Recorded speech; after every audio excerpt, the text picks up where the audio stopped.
दिल्ली सरकार ने किल्लत के दौरान जरूरत से 4 गुना ज़्यादा की थी ऑक्सीजन की मांग। इसके कारण 12 राज्यों में संकट। नमस्कार, मेरा नाम है अभिनव और DRN में आज बात कर रहे हैं दूसरी लहर के दौरान पैदा हुए ऑक्सीजन संकट की। कोरोना की दूसरी लहर के दौरान दिल्ली समेत देश के अन्य इलाकों में ऑक्सीजन संकट का सामना करना पड़ा था। इस बीच दिल्ली में ऑक्सीजन संकट को लेकर सुप्रीम कोर्ट की ऑडिट पैनल की रिपोर्ट में हैरान करने वाला खुलासा हुआ है। रिपोर्ट की माने तो दिल्ली को ऑक्सीजन की जितनी आवश्यकता थी उसे 4 गुना से अधिक बढ़ाकर दिखाया गया।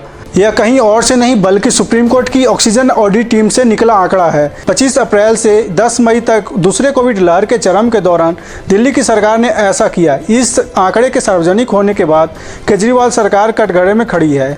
टाइम्स ऑफ इंडिया के अनुसार समिति ने सुप्रीम कोर्ट को हैरान कर देने वाली बात बताई कि दिल्ली सरकार को जरूरत से ज़्यादा ऑक्सीजन आपूर्ति के कारण 12 राज्यों को ऑक्सीजन संकट का सामना करना पड़ा होगा। रिपोर्ट के मुताबिक जब दिल्ली सरकार द्वारा करीब 1200 मीट्रिक टन ऑक्सीजन की मांग का शोर मचा रही थी, तब दिल्ली को सिर्फ 300 मीट्रिक टन ऑक्सीजन की जरूरत थी। 5 मई को कोरोना वायरस संक्रमण की दूसरी लहर के चरम के दौरान शीर्ष अदालत के न्यायमूर्ति DY चंद्रचूड़ की अगुवाई वाली पीठ ने दिल्ली सरकार द्वारा ऑक्सीजन की आपूर्ति में कमी पर चिंता जताने के बाद केंद्र को दिल्ली को 700 मीट्रिक टन ऑक्सीजन की आपूर्ति बनाए रखने का निर्देश दिया था। जबकि सॉलिसिटर जनरल तुषार मेहता ने विशेषज्ञों का हवाला देते हुए बताया था कि दिल्ली को लगभग 415 मीट्रिक टन ऑक्सीजन की आवश्यकता है। हालांकि सुप्रीम कोर्ट ने एम्स के निदेशक रणदीप गुलेरिया की अध्यक्षता वाली ऑडिट टीम को मुंबई में लागू ऑक्सीजन के इष्टतम उपयोग के मॉडल की जांच करने के लिए भी कहा था।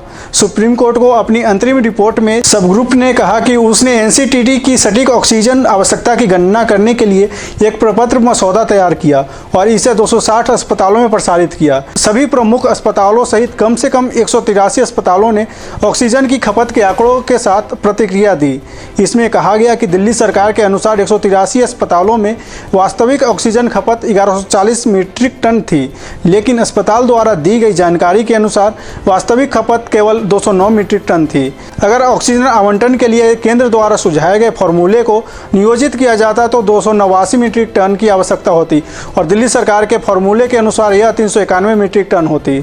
सब ग्रुप ने उल्लेख किया केंद्र सरकार द्वारा उपयोग किया जाने वाला सूत्र विशेषज्ञों के एक समूह द्वारा तैयार किया गया था और इसका उपयोग विभिन्न राज्यों को ऑक्सीजन आवंटन करने के लिए किया जाता है। इस फार्मूला का मानना है कि गैर ICU बेड में से केवल 50% ऑक्सीजन का उपयोग करते हैं।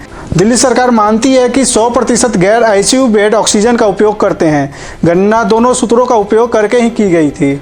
रिपोर्ट के बाद भाजपा ने अरविंद केजरीवाल और आम आदमी पार्टी को निशाना बनाया है। इसका जवाब सिसोदिया ने दिया है। दिल्ली के उप मुख्यमंत्री ने कहा, एक तथाकथित रिपोर्ट के आधार पर कहा जा रहा है कि दिल्ली में जब कोरोना का पीक था तो ऑक्सीजन की कमी नहीं थी और हमने ऑक्सीजन की मांग 4 गुना बढ़ाकर बताई थी।